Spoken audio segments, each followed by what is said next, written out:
So yun guys, kumita nga tayo dito ng 8,325.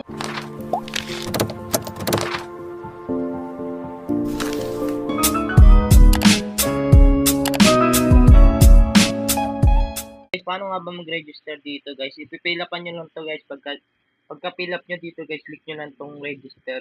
Direct na. Guys, pag ano nyo nga, no, pagkatapos nyo mag-register, dito kayo madadirect dito guys. So, paano nga ba kumita ng pera dito? Mag-i-invest ka lang guys.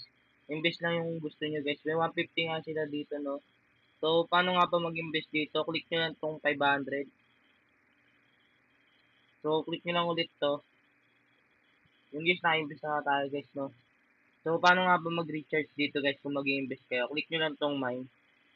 Click nyo tong recharge guys. So, pila pa nyo, ano nyo lang guys kung magkano yung re-recharge nyo. 1,500, 1,000, yung pwede nga guys. No? Click nyo lang to guys, yung ari 500. Click nyo lang wallet type kung Maya o Gcash. Pero suggest ko sa inyo Gcash guys. Yan na lang guys. So yun guys, pagka-click nyo nga ng recharge dito kayo madadirect na. Ano nyo lang to guys, lagay nyo lang yung Gcash number nyo. Ano nga ba mag-withdraw dito guys? So ito nga yung kinita natin sa pag-i-invest lang dito guys, no. Click nyo lang tong withdraw guys. Lagay nyo lang yung ano nyo dito guys, yung bank account number nyo, Gcash bank guys. So ito nga yung kinita ko na sa record.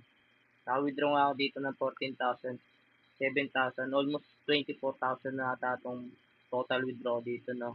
So yun guys, may tax nga rin sila dito sa pag-withdraw. So yun lang guys, ilalagay ko na lang sa comment section yung link guys. Click nyo na lang yun. Let's get started. And by the way, meron po pala tayong Gcash giveaway at ang kailangan nyo lang pong gawin is mag-subscribe at mag-comment kung bakit kayo dapat mabigyan ng free Gcash money.